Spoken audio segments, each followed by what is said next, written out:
آج مجھے حسین کے ایک لائق صحابی کا ذکر کرنا ہے۔ کون ایسا لائق صحابی ہے جس نے اپنا کام خود ڈھونڈا ہے؟ ہر شخص کو امام نے کام بتایا ہے، تم نے یہ کرنا ہے۔ امام کے پاس 6 ماہ سے لے کر، میں مختصر مسائل پڑھوں گا لیکن آپ توجہ سے سنیے گا اور آنسوؤں کی بھیک سیدہ سے مانگیے گا۔ امام کے پاس 6 ماہ سے لے کر 110 سال کا صحابی موجود ہے۔ ہر ایج کا صحابی، ہر عمر مبارک کا صحابی موجود ہے تاکہ کربلا ہر ایک کے لیے رول ماڈل بنتی رہے، ہر ایک کے لیے۔ 110 سال کا کون ہے؟ سعید ابن عبداللہ۔ سعید آئے 10 محرم کو ظہر کے وقت، 10 محرم کو عاشور کے دن، ابھی جنگ کا آغاز نہیں ہوا اور 50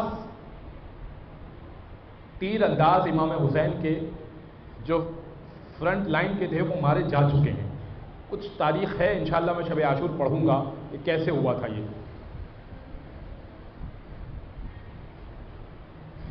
اور عمر صاحب پہلا تیر چلا چکا ہے لیکن باقاعدہ جنگ کا آغاز نہیں ہوا ہے کہ وہ ایک یہاں سے جائے اور وہاں سے جنگ ہو، جو آپ باقاعدہ مصائب میں سنتے ہیں۔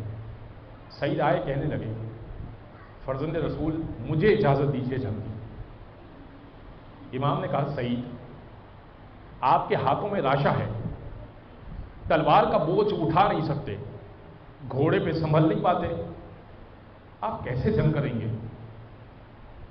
آپ سنبھل نہیں پائیں گے، آپ پر جنگ ساقط ہے، آپ پر جنگ واجب نہیں ہے۔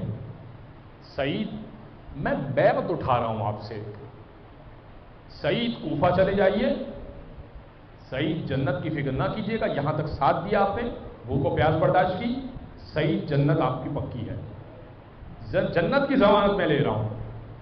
110 سال کا بوڑھا صحابی کہنے لگا فرزند رسول یہاں تک آ جاؤں، آپ کے بھوکے پیاسے بچوں کو دیکھوں اور جان قربان کیے بغیر چلا جاؤں؟ میں تو کوفہ میں رہ لوں جنت کی ضمانت پر، اور آپ کے بھوکے پیاسے بچے اسیر کیے جائیں؟ کہ سعید کیا کریں گے؟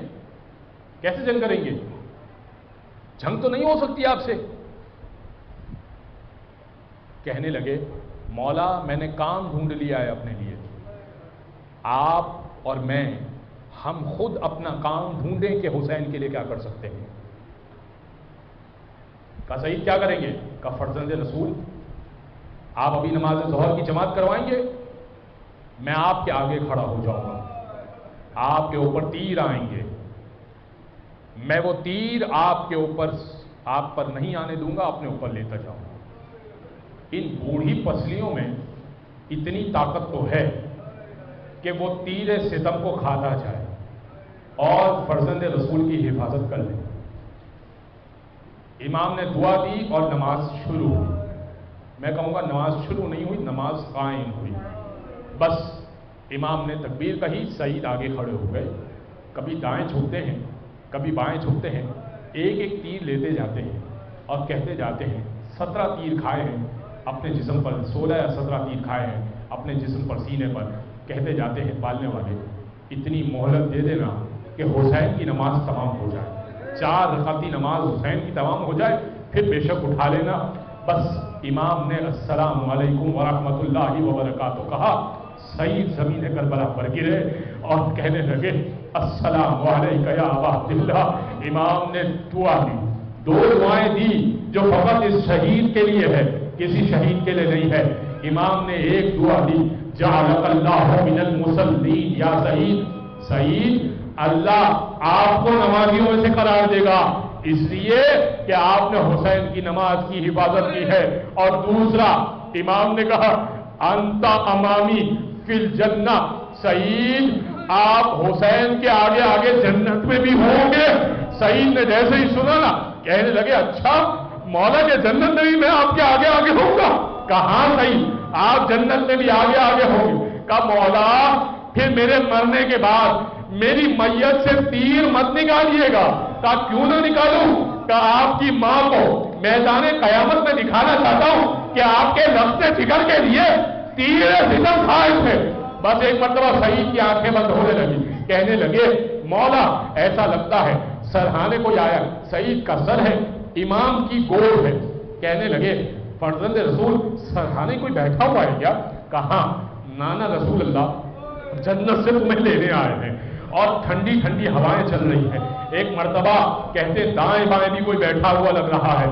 کہا کہ ہاں علی مرتضیٰ اور بھیا حسن تمہیں لینے آئے ہیں۔ سعید مقام پہچانو اپنا، یہ ہستیاں تمہیں لینے کے لیے آئی ہیں۔ سعید کی آنکھیں بسم بند ہونے والی، اچانک سعید نے آنکھیں کھولی، کہنے لگے فرزند رسول ایسا لگتا ہے پائندے کی جانب سے کوئی بیوی آ رہی ہے۔ سعید اپنے مقام کو پہچانو، پاؤں کو سمیٹو۔